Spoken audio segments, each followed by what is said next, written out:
अस्सलाम वालेकुम स्टूडेंट्स, कैसे हैं आप लोग। उम्मीद करती हूँ आप लोग खैरियत से होंगे। तो आज के लेक्चर में हम लोग कवर करने वाले हैं सेकेंड ईयर केमिस्ट्री के कॉन्सेप्ट बेस्ड क्वेश्चंस। बहुत सारे स्टूडेंट्स ये बात पूछ रहे थे कि भाई कॉन्सेप्ट बेस्ड क्वेश्चंस के बारे में हम सुन रहे हैं, कॉन्सेप्ट बेस्ड क्वेश्चंस कैसे आ सकते हैं, क्या तरीका होगा उनको सॉल्व करने का, किस तरीके से पूछे जा सकते हैं, पेपर में किस तरीके से सॉल्व होंगे और किस किस तरीके के सवाल पूछे जा सकते हैं।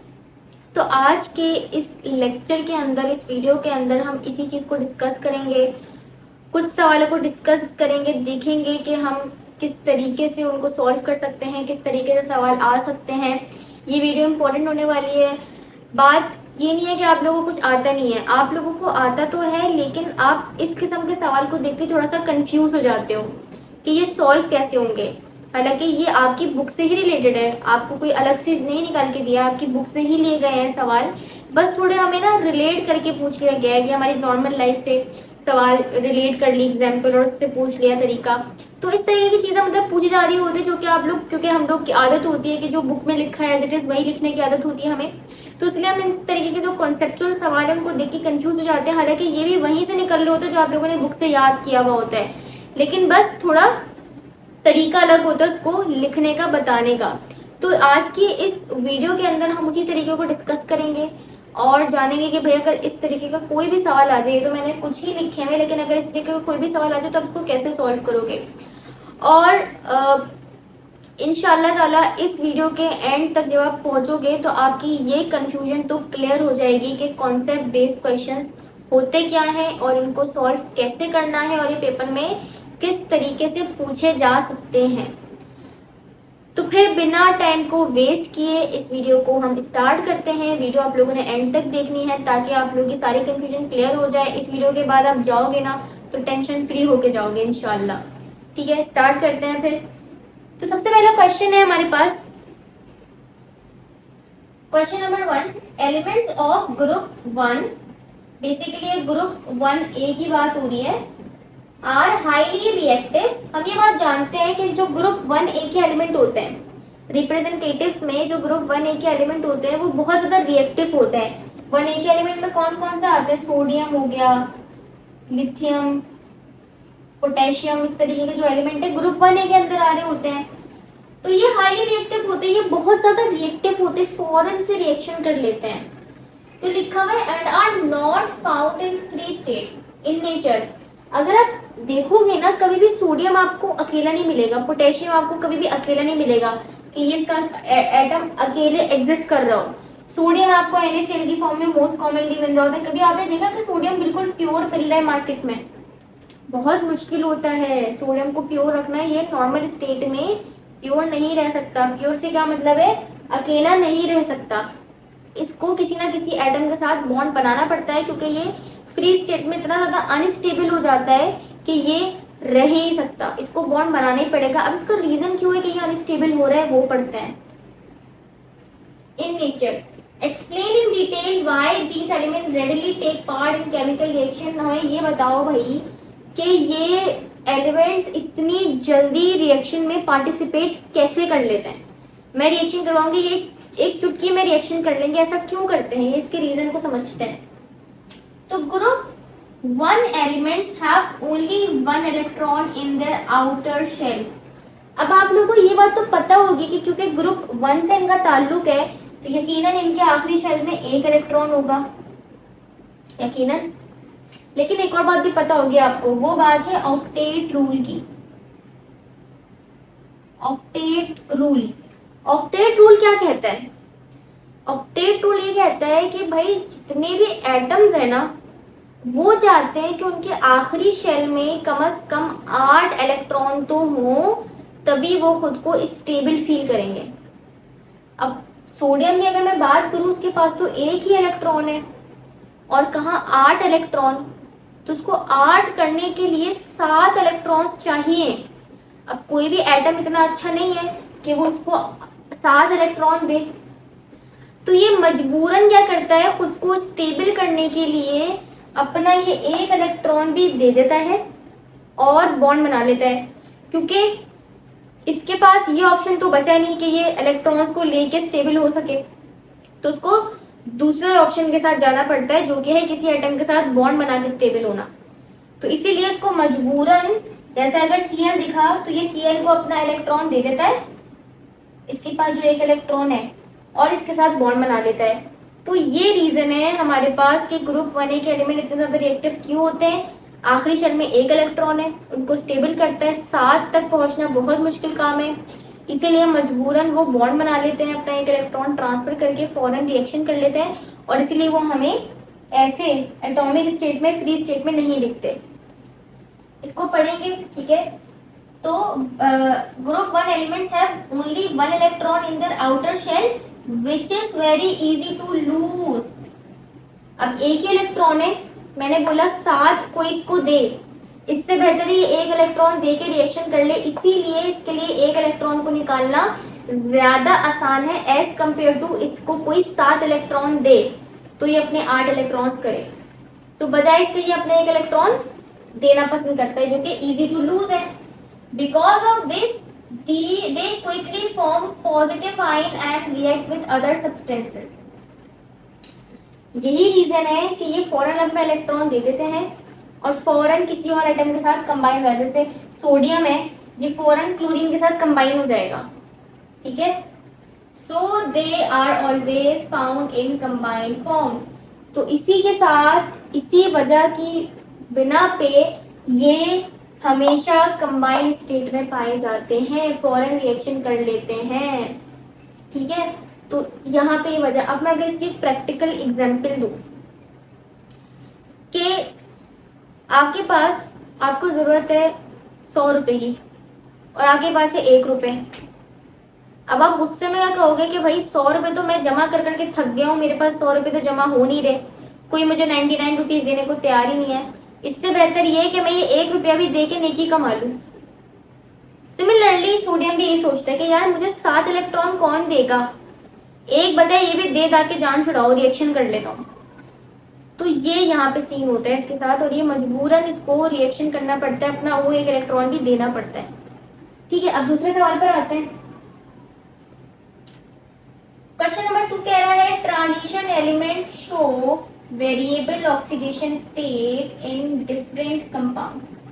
अब ट्रांजिशन एलिमेंट्स के बारे में हम जानते हैं कि उनका नाम ट्रांजिशन एलिमेंट्स है ही क्यों।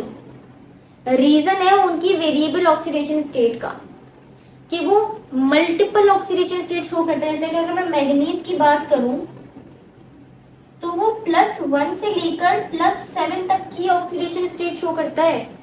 मतलब वो किसी रिएक्शन में +1 दिखा रहा होगा, किसी में +2, किसी में +3, फिक्स नहीं है, इसकी वेरिएबल है, और मैं प्रिडिक्ट भी नहीं कर सकती कि इस रिएक्शन में क्या ऑक्सीडेशन शो करेगा। अनप्रिडिक्टेबल होते हैं ट्रांजिशन एलिमेंट्स, एक रैंडम ऑक्सीडेशन स्टेट शो करते हैं, मतलब ये इसकी रेंज है, ये इसमें से कोई सी भी ऑक्सीडेशन स्टेट शो करता है, कर देगा, मुझे नहीं पता चलता।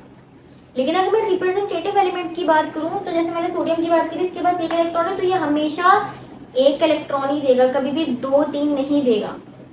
क्लोरीन हमेशा एक इलेक्ट्रॉन लेगा, कभी 2-3 इलेक्ट्रॉन नहीं लेगा। उनकी फिक्स होती है लेकिन इनकी वेरिएबल होती है। तो यही बात यहाँ पे लिखी हुई है कि transition element show variable oxidation state in different compounds. Her compound के अंदर अलग ऑक्सीडेशन स्टेट शो कर रहे हैं, अलग ही इनका हिसाब किताब चल रहा है। Explain why they are able to form ions with different charges। तो बताओ कि भाई वो क्यों इस चीज के एबल हैं कि वो अलग अलग चार्जेस बना सकें। तो इसका रीजन ही यही है कि वो वेरिएबल ऑक्सीडेशन स्टेट शो कर रहे हैं, तो यही रीजन है कि वो डिफरेंट चार्जेस को शो कर रहे हैं। अब ऑक्सीडेशन स्टेट का जिन बच्चों को मतलब नहीं पता उसके बारे में बता देती हूँ कि देखो, जब कोई एटम कंबाइन होता है ना तो उसके ऊपर कोई ना कोई नंबर आते हैं, वो नंबर उसका ऑक्सीडेशन स्टेट शो करता है। या फिर अगर मैं ट्रांजिशन एलिमेंट की बात करूँ तो ये कह सकते हैं कि वो कितने नंबर ऑफ इलेक्ट्रॉन अपने अंदर से निकाल रहा है। एक इलेक्ट्रॉन निकालेगा तो +1 ऑक्सीडेशन स्टेट, 2 निकालेगा तो +2, 3 निकालेगा तो +3 एंड सो ऑन। अगर 7 निकालेगा अपने अंदर से इलेक्ट्रॉन तो +7 इलेक्ट्रॉन्स यहाँ पे वो ऑक्सीडेशन स्टेट शो करेगा। क्लियर हुई बात? तो ऑक्सीडेशन स्टेट ये होता है। अब यहाँ पे पूछा गया है कि भाई बताओ कि ये क्यों ये केपेबल है कि ये काम कर सकते हैं कि ये डिफरेंट चार्जेस शो करें डिफरेंट कंपाउंड्स के अंदर। अब इसका रीजन पढ़ते हैं। Transition elements have electrons in both s and d orbitals. अब जो ट्रांजिशन एलिमेंट्स होते हैं ना, उनका s 4s बेसिकली कौन सा 4s और 3d जो ऑर्बिटल होता है, ये दो ऑर्बिटल खास तौर पे ये बहुत करीब करीब होते हैं और इनका एनर्जी डिफरेंस बहुत लो होता है। यानी कि हम ये कह सकते हैं ऑलमोस्ट 4s और 3d दोनों की एनर्जी तकरीबन सेम होती है। अब हम ये बात जानते हैं कि s के अंदर आखिरी में क्या है 4s है, इसका मतलब क्या है चौथे शेल में s आ रहा है तो ये आखिरी होगा। और s के अंदर कितने इलेक्ट्रॉन आते हैं 2 इलेक्ट्रॉन आते हैं और d के अंदर कितने आते हैं 10 इलेक्ट्रॉन आते हैं। तो क्या होता है ट्रांजिशन एलिमेंट 4s के साथ साथ 3d के भी इलेक्ट्रॉन्स लूज कर लेते हैं। इसी वजह से इनका वेरिएबल ऑक्सीडेशन स्टेट आता है। अब ये ऐसा क्यों करते हैं कि s के साथ d के इलेक्ट्रॉन भी निकाल रहे हैं due to low energy difference. मैं जरा सी एनर्जी दूंगी तो s के साथ थोड़ी सी ज्यादा देने पर d से भी इलेक्ट्रॉन्स निकलना शुरू कर देंगे और यही रीजन है कि इनकी वैलेंसीज बहुत ज्यादा हो जाती है, +7 तक चली जाती है। यही रीजन है कि d के इलेक्ट्रॉन्स को भी वो निकालना शुरू कर देते हैं। तो यहाँ पे यही बात लिखी हुई है कि transition elements have electron in both s and d orbitals and these electrons can be lost in different numbers। तो ये इलेक्ट्रॉन्स आसानी से लूज किए जा सकते हैं डिफरेंट नंबर में, यानी कि कोई फिक्स नंबर नहीं है 1 में भी 2 भी 3 भी 4 भी 5 भी 6 भी 7 भी, जितने चाहे इलेक्ट्रॉन्स अपने अंदर से निकाल सकते हैं। डिफरेंट नंबर ऑफ इलेक्ट्रॉन्स निकाल सकते हैं इन दोनों के अंदर से, ठीक है, इन दोनों के अंदर से डिफरेंट नंबर ऑफ इलेक्ट्रॉन्स निकाल सकते हैं। अब देखो s में से 2 निकल गए, बाकी के इसमें से भी निकल सकते हैं ना, तो फिक्स नहीं है। ये अपनी मर्जी से जितनी एनर्जी रिएक्शन के अंदर आपने प्रोवाइड करी है उतने इलेक्ट्रॉन्स निकाल देगा, ठीक है। तो ये बात हो गई। This allows them to show different oxidation state in their compounds. और यही रीजन है, यही वजह है कि ये डिफरेंट ऑक्सीडेशन स्टेट शो कर रहे होते हैं। अब रिएक्शन के दौरान मैं थोड़ी सी दूंगी तो मैग्नीज जो है वो +1 या +2 शो करेगा, थोड़ी सी ज्यादा करूंगी तो क्या पता 3 और 4 भी शो कर दे, और बहुत ज्यादा एनर्जी प्रोवाइड करूंगी तो 6-7 तक भी जा सकता है। तो इसीलिए इनके ऑक्सीडेशन स्टेट फिक्स नहीं होते बल्कि वेरिएबल होते हैं। और यही रीजन है कि ये different charges different oxidation state show कर रहे होते हैं अपने रिएक्शन में, अपने कंपाउंड्स के अंदर। आई होप आप लोगों को समझ आ गया होगा रीजन। तीसरे क्वेश्चन पर आते हैं। Carbon forms a large number of compounds compare to other elements. Carbon जो है वो दूसरे एलिमेंट्स के मुकाबले में बहुत ज्यादा नंबर ऑफ कंपाउंड बनाता है। आपको पता है ये बात कि जितने पूरे पीरियोडिक टेबल के अंदर बाकी के एलिमेंट्स कंपाउंड बनाते हैं ना, उसके मुकाबले में सिर्फ एक कार्बन के कंपाउंड एग्जिस्ट करते हैं। यानी कि अगर पूरी दुनिया में 2000 कंपाउंड एग्जिस्ट करते हैं तो उसमें से 1000 सिर्फ कार्बन के ही होंगे और बाकी के 1000 जितने भी एलिमेंट है पीरियोडिक टेबल के अंदर उनके होंगे। तो कार्बन की ये प्रॉपर्टी है कि वो इतने सारे कंपाउंड बना रहा है। अभी ऐसा क्यों कर रहा है ये हम पढ़ते हैं। तो लिखा हुआ है कि explain the main reasons behind this unique ability of carbon. तो रीजन बताओ कि ये ऐसा क्यों है कि कार्बन के इतने ज्यादा कंपाउंड क्यों एग्जिस्ट कर रहे हैं नेचर में। तो रीजन पढ़ते हैं, हमें समझ आ जाएगा। Carbon has ability to form strong bond with itself. Carbon की एक प्रॉपर्टी होती है कि वो अपने ही जैसे कार्बन से बहुत अच्छी बॉन्डिंग कर सकता है। यानी कि कार्बन से बहुत स्ट्रॉन्गली अटैच होता है, स्ट्रॉन्ग कोवलेंट बॉन्ड बनाता है as compare to other elements. दूसरे से भी बनाता है लेकिन कार्बन और कार्बन का दरमियान में बॉन्ड बहुत ज्यादा स्ट्रॉन्ग बनता है as compare to other element and other elements which is called catenation. और ये प्रॉपर्टी कार्बन की कहलाती है कैटिनेशन। कैटिनेशन प्रॉपर्टी है ही क्या, कार्बन का एक दूसरे से आपस में जुड़ के लंबी चेन्स में जुड़ जाना। जैसे कि हम लोग देखते हैं ना, नॉमेनक्लेचर पढ़ते हैं, ये कार्बन है, फिर ये कार्बन, फिर ये कार्बन, कार्बन कार्बन कार्बन, ये लंबी सी चेन बनाते चले जाता है। इसके यहाँ पे भी कार्बन लगा होता है, कभी यहाँ पे भी, नीचे भी, हर जगह। तो ये इनकी कैटिनेशन प्रॉपर्टी कहलाती है। और यही रीजन है कि कार्बन के इतने सारे कंपाउंड एग्जिस्ट करते हैं। कार्बन को किसी और एलिमेंट की जरूरत ही नहीं है, वो अपने जैसे कार्बन को ढूंढेगा उसके साथ रिएक्शन करेगा, कैटिनेशन प्रॉपर्टी करेगा और मल्टीपल नंबर ऑफ कंपाउंड्स बना लेगा। इसीलिए यहाँ पे कार्बन के large number of compound exist करते हैं as compare to other elements. बाकी किसी एलिमेंट के इतने कंपाउंड्स नहीं जितने सिर्फ एक कार्बन के। ठीक है, तो यहाँ पे लिखा हुआ है it can form long chains, लंबी लंबी चेन्स बना सकता है, एंड रिंग्स, रिंग्स भी बना सकते हैं, जैसे हम बेंजीन की पढ़ते हैं ना, इस तरीके से रिंग बनाना, रिंग बना सकता है, leading to very large number of compound, जिसकी वजह से उसके बहुत large number of compound nature में एग्जिस्ट करते हैं। दूसरे एलिमेंट्स के अंदर ये प्रॉपर्टी नहीं देखी जाती कि वो कैटिनेशन कर सकें, लेकिन सिर्फ एक कार्बन एक ऐसा वाहिद एलिमेंट है जो बहुत बेहतरीन किस्म से कैटिनेशन करता है और बहुत लंबी लंबी चेन्स बनाता है, रिंग्स बनाता है। इसके नतीजे में उसके कंपाउंड्स की तादाद बहुत ज़्यादा है, सिर्फ उसके एक स्ट्रक्चर चेंज होने की वजह से। यानी कि अगर मैं यहाँ से कार्बन हटा दूँ तो ये पूरा चेन बिल्कुल अलग प्रॉपर्टी कर लेगा, अलग हो जाएगा। यहाँ से कार्बन हटा दूँ, बीच में से एक कार्बन कम कर दूँ, तो इसके वजह से क्या होता है, एक नया कंपाउंड बन जाता है। तो यही रीज़न है कि इसके कंपाउंड्स बहुत ज़्यादा एग्जिस्ट करते हैं नेचर में due to its property of catenation, catenation property की वजह से। ठीक है, क्वेश्चन नंबर 4 पर आते हैं। A proper naming system is necessary for organic compound. Organic compound को नाम करने के लिए हम एक प्रॉपर नेमिंग सिस्टम पढ़ते हैं, जिसको क्या कहा जाता है, IUPAC नोमेनक्लेचर। उसके अंदर हम क्या करते हैं कि नोमेनक्लेचर के अंदर हम जितने भी ऑर्गेनिक कंपाउंड्स इस दुनिया में हैं उन सबकी नेमिंग करते हैं, उन सबको एक स्पेसिफिक नाम देते हैं, रूल्स पढ़ते हैं कि अगर कीटोन है तो उसका नाम ऐसे लिखा जाएगा, अगर एल्डिहाइड है तो उसका नाम ऐसे लिखा जाएगा, अगर कार्बोक्सिलिक एसिड है, एस्टर है, ईथर है, इनका नाम इस तरीके से लिखा जाएगा। सबका अलग अलग तरीका है। इतने कार्बन है तो ये नंबर आएगा, 7 है तो हेप्टेन, 6 है तो हेक्सेन। इस तरीके से हम पूरी प्रॉपर नेमिंग करते हैं। Instead of using common names, बजाय हम कॉमन नेम करने के, जैसे कॉमन नेम भी हम लोग पढ़ते हैं ना, जैसे हम लोग मिथानोइक एसिड को फॉर्मिक एसिड भी कहते हैं। ठीक है, सिमिलरली इथेनोइक एसिड को एसिटिक एसिड भी कहते हैं। तो जो एसिटिक एसिड है, ये फॉर्मिक एसिड है, ये इनके कॉमन नेम होते हैं।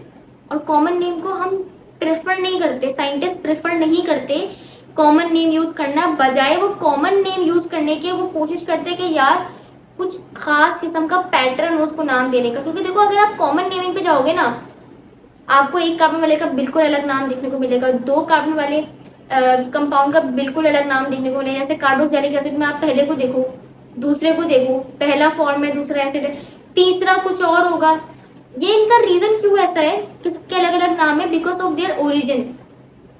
अब जो फॉर्मिक एसिड है, जो कि हम लोग आयोपैक में मिथानोइक एसिड जिसको बोल रहे होते हैं, उसको हम फॉर्मिक एसिड क्यों कहते हैं, क्योंकि फॉर्म जो है वो एंट से निकला है, एंट को फॉर्म कहा जाता है। अब फॉर्म जो है उससे बना दिया फॉर्मिक एसिड, क्योंकि वो मिथानोइक एसिड चूटी के डंक में पाया जाता है, that's why we call it formic acid. उसका ओरिजिन ये है। अब दूसरी चीज जो है वो कहीं और, एसिटिक एसिड को एसिटिक एसिड क्यों कह रहे हैं, क्योंकि वो विनेगर में मिलता है, हमें विनेगर भी कहा जाता है एसिटिक एसिड को। तो हर एक कंपाउंड का अलग अलग ओरिजिन है, जिसकी वजह से सारे नेम्स आपस में कोलैप्स हो रहे थे, मिक्सअप हो रहे थे, कोई एक खास पैटर्न नहीं मिल पा रहा था। इसीलिए साइंटिस्ट ने क्या करा, एक पूरा ये रूल निकाला, एक पूरा तरीका निकाला, पैटर्न मेथड निकाला ऑर्गेनिक कंपाउंड्स को नाम देने का। इससे पहले क्या था, कॉमन नेम्स यूज किए जाते थे जो कि बहुत अलग थे, हर कंपाउंड का बिल्कुल अलग नाम होता था, बिल्कुल डिफरेंट नाम होता था। तो उनको कभी कभार तो आइडेंटिफाई करना भी मुश्किल हो जाता था कि भाई ये कंपाउंड है कौन सा, कीटोन है, एल्डिहाइड है, कार्बोक्सिलिक एसिड है, ये है क्या। इसीलिए फिर उन्होंने एक अलग नेमिंग स्ट्रक्चर निकाला और आज हम उसको फॉलो करते हैं। लेकिन हम इसका रीजन पढ़ते हैं। Explain why systematic nomenclature is important. वैसे तो मैंने आपको बता ही दिया है, लेकिन हम इसका एक प्रॉपर तरीका, जिस तरीके से हमें पेपर में, जाहिर सी बात है पेपर में तो आप उर्दू में नहीं लिख के आओगे, पेपर में तो आपको इंग्लिश में लिखना है, तो हम वो तरीका देखते जो पेपर के लिए सही है। आंसर में क्या है कि common names are not universal and can be confusing.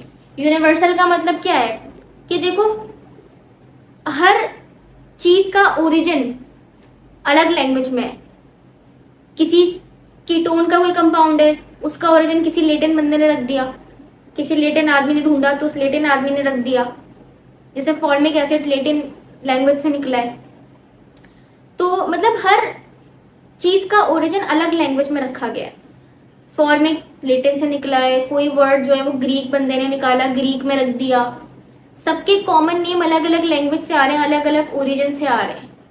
तो उस चीज को यूनिवर्सल बनाने के लिए कि एक सिंगल लैंग्वेज में हम सारी चीजों को नाम रखें, तो यूनिवर्सल बनाने के लिए हमने क्या निकाला, सबसे पहले तो एक तो रीजन ये हो गया कि कॉमन नेम यूनिवर्सल नहीं थे, अलग अलग लैंग्वेज में था हर नाम, कि कोई कीटोन का अलग कंपाउंड अलग लैंग्वेज में नाम बताया हुआ है, किसी का अलग लैंग्वेज में है, कार्बोक्सिलिक एसिड के पहले एक कार्बन वाले का किसी और में है, दो कार्बन वाले का किसी और लैंग्वेज में है। तो ये सिर्फ कंफ्यूजिंग था, अलग अलग लैंग्वेज में यूनिवर्सल नहीं था। तो इसको एक रीजन तो ये है। उसके अलावा क्या लिखा हुआ है, while systematic IUPAC names clearly describe the structure of compound. IUPAC naming क्या है, एक तो यूनिवर्सल है, उसके अलावा वो पूरा आपको तरीका समझाती है कि भैया नाम आप किस तरीके से लिख रहे हो, ये नाम आ कैसे रहा है, इसका ये नाम बन कैसे रहा है। क्लियर हो रही बात। हालांकि कॉमन में कोई पैटर्न नहीं था, बस ये नाम इसका रट्टा मार लो, लेकिन IUPAC में आपको पूरा तरीका बताया जाता है कि भाई ये नाम इसका ऐसे कैसे निकल कर आ रहा है, इसका तरीका कार क्या है कि ये इसका नाम ऐसा क्यों बना। तो ये रीजन है। उसके अलावा this make easier for scientists to understand and communicate। ये चीज साइंटिस्ट को क्या, हमें भी बहुत आसानी करती है हमारे लिए कि हम कंपाउंड्स के नाम को पढ़ें और उनको समझें और उनके नाम को लिखना जाने। तो ऐसा ना हो कि एक का तो नाम लिखना आ गया, बाकी सबका तो समझ ही नहीं आ रहा। अगर कॉमन में चलते तो कॉमन में हम एक का तो लिख पाते, लेकिन बाकी सबका हम लिख ही नहीं पाते। तो इसीलिए ये मेथड निकाला गया ताकि आप हर किस्म का, हर कार्बन वाले कंपाउंड का, चाहे कीटोन का एक कार्बन वाला कंपाउंड हो, दो वाला हो, तीन वाला हो, चार वाला हो, आप हर किस्म के कंपाउंड का नाम लिख सकते हो, आपके सामने कुछ भी आ जाए। तो यही रीजन है कि हम IUPAC नेम को यूज करते हैं, जो कि हर किसी के लिए अंडरस्टैंडेबल है और एक यूनिवर्सल लैंग्वेज के अंदर मौजूद है। सही है, तो ये बात होगी। अब नेक्स्ट सवाल पर आते हैं। क्वेश्चन नंबर 5 है, alkanes are less reactive than alkenes and alkynes. Alkanes क्या होते हैं, जिनके अंदर सिंगल बॉन्ड आए। अल्कीन्स क्या होते हैं, जिनके अंदर डबल बॉन्ड है। और अल्काइंस क्या होते हैं, जिनके अंदर ट्रिपल बॉन्ड है। यानी कि कार्बन कार्बन के दरमियान में अगर पूरी चेन के अंदर सिर्फ सिंगल बॉन्ड है तो वो अल्केन्स है।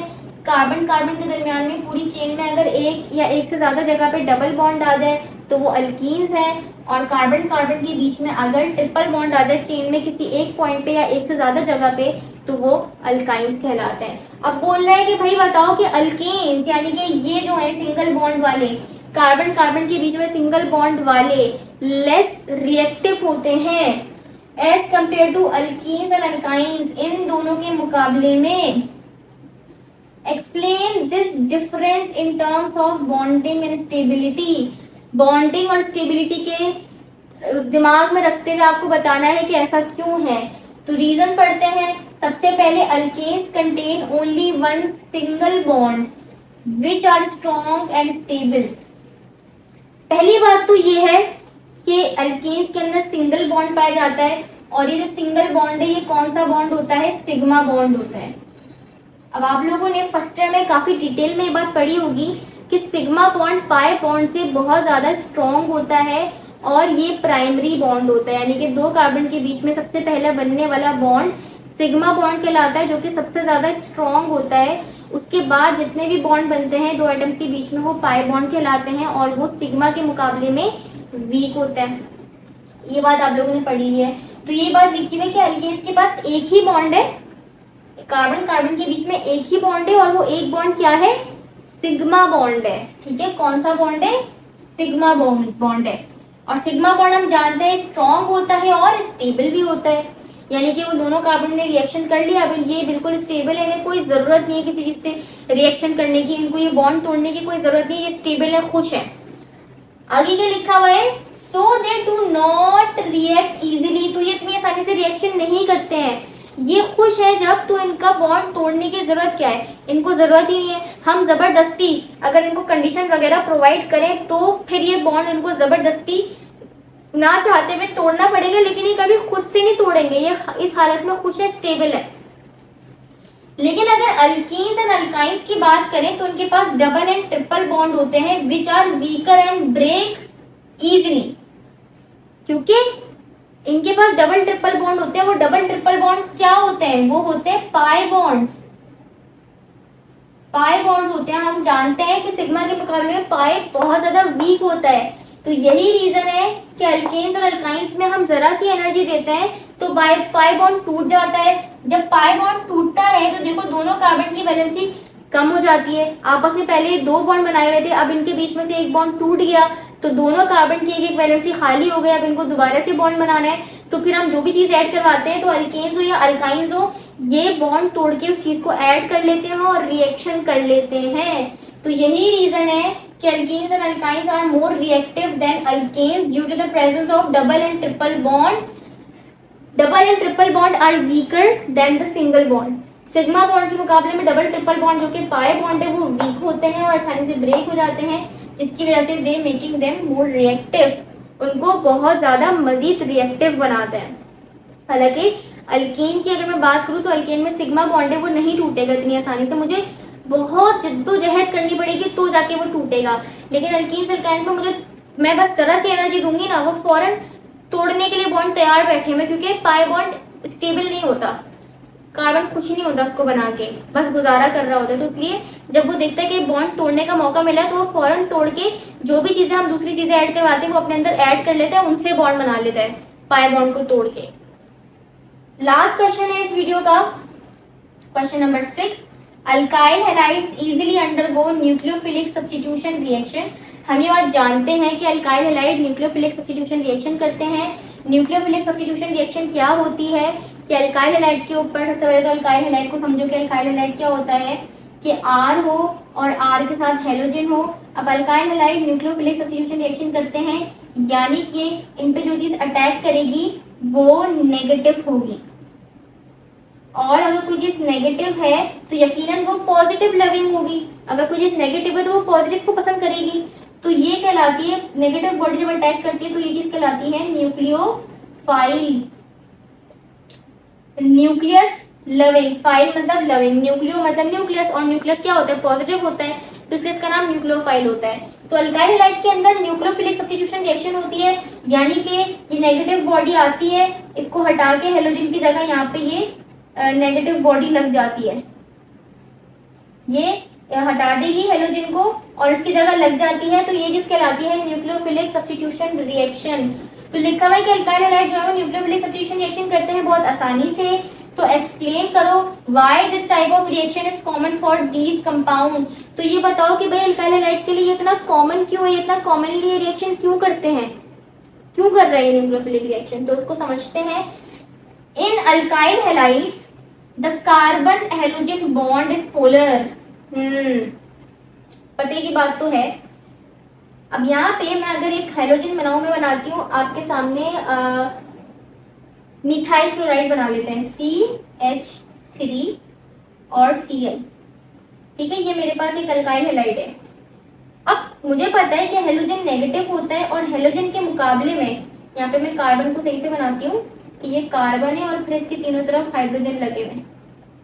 ठीक है, अब हेलोजन जो होता है वो नेगेटिव होता है और इसके मुकाबले में कार्बन पॉजिटिव होता है, क्योंकि यकीनन क्लोरीन की इलेक्ट्रोनेगेटिविटी कार्बन के मुकाबले में ज्यादा है, जिसकी वजह से ना ये नेगेटिव बिहेव करता है और कार्बन पॉजिटिव हो जाता है। अब कार्बन क्योंकि सेंट्रल एटम है ना, कार्बन के चारों तरफ सारे एटम्स लगे हुए हैं, तो ये सेंट्रल एटम हो गया। अब जब ये पॉजिटिव होता है, ठीक है, पोलैरिटी की वजह से जब ये पॉजिटिव होता है, तो देखो क्या लिखा हुआ है, making carbon slightly positive. Polarity क्या करती है कि कार्बन को स्लाइटली पॉजिटिव कर देती है। This allows nucleophile to attack the carbon atom easily, जिसकी वजह से क्या होता है, कोई दूसरा न्यूक्लियोफाइल है नेगेटिव, ये देखता है इस कार्बन को तो ये इस पर अटैक करना पसंद करता है easily and replace the halogen. तो ये अटैक करके क्या करेगा, इस हेलोजन को हटा देगा और ये यहाँ पे कार्बन के साथ न्यूक्लियोफाइल खुद लग जाएगा। ठीक है, ये हाइड्रोजन इस पे एज इट इज लगे रहेंगे, ये न्यूक्लियोफाइल लग जाएगा और साथ में जो हेलोजन इस पे लगा हुआ था ये उसको हटा के फेंक देगा। तो रीजन क्या है, मेनली कार्बन का पॉजिटिव होना due to polarity between chlorine and carbon. Chlorine ज्यादा इलेक्ट्रोनेगेटिव है एज कम्पेयर टू कार्बन, तो क्लोरीन के ऊपर नेगेटिव चार्ज आ जाता है, पोलैरिटी की वजह से कार्बन के ऊपर पॉजिटिव चार्ज आ जाता है। जब ये पॉजिटिव हो जाता है तो आसपास में कोई भी न्यूक्लियोफाइल है वो उसको इसके बारे में पता कर लेता है, डिटेक्ट कर लेता है इसे, और इस पर फिर अटैक कर लेता है। अटैक करने से क्या होता है, इसको क्लोरीन के साथ बॉन्ड तोड़ना पड़ेगा, या जो भी हाइड्रोजन यहाँ लगा हुआ है इसको हटाना पड़ेगा और इस न्यूक्लियोफाइल को अपने साथ ऐड करना पड़ेगा, जिसके नतीजे में न्यूक्लियोफिलिक सब्स्टिट्यूशन रिएक्शन हो जाएगी। ठीक है, तो आई होप आप लोगों को ये क्वेश्चन समझ आ गए होंगे। अब यहाँ पे मैं आप लोगों के साथ ना ऐड कर देती हूँ कुछ और मजीद क्वेश्चंस जो आपके लिए इम्पोर्टेंट है। ठीक है, ये तो मैंने कुछ ही करवाए ताकि आपको थोड़ा बहुत आइडिया हो जाए इन 6 सवालों को करके। आई होप आप लोगों को समझ आया होगा कि किस तरीके से, देखो यहाँ पे कोई अलग बात नहीं पूछी गई है, आपसे वही चीजें पूछी गई हैं जो आप पढ़ते हुए आ रहे हो, बस तरीका थोड़ा कैजुअल है। ठीक है, प्रॉपर वो रटी रटाई डेफिनेशन नहीं है, रटा रटाई सवाल नहीं दिया हुआ आपको, बस थोड़ा डिफरेंट तरीके से सवाल पूछ लिया है, जवाब वही है। तो सारे क्वेश्चन साइड में लगे हुए हैं, आप लोग इसको रीड कर लो, अच्छे से पढ़ो और इससे कॉन्सेप्ट लो कि रिमेनिंग चैप्टर्स की भी किस तरीके से पूछे जाएंगे। इसी यही तरीका होगा, बात वही है जो चैप्टर में बोली गई है, बस तरीका थोड़ा सा डिफरेंट है, इसलिए कंफ्यूज मत होना। चीज़ों को अच्छे से समझो, चैप्टर्स को अच्छे से रीड आउट करो, अच्छे से पढ़ोगे तो कोई भी चीज़ मुश्किल नहीं है, भले कितनी कॉन्सेप्चुअल आ जाए। अगर आपके पास उसका कॉन्सेप्ट है, आपने उसको लॉजिकली समझा है, उसको दिमाग में रखा हुआ है, तो आप बहुत आसानी से कर सकते हो, कोई मुश्किल बात नहीं है। ठीक है, तो इंशाल्लाह फिर हम लोग नेक्स्ट वीडियो में मिलेंगे। इस वीडियो को यहीं तक रखते हैं, इंशाल्लाह फिर नेक्स्ट वीडियो में मुलाकात होगी। तब तक के लिए अल्लाह हाफिज़।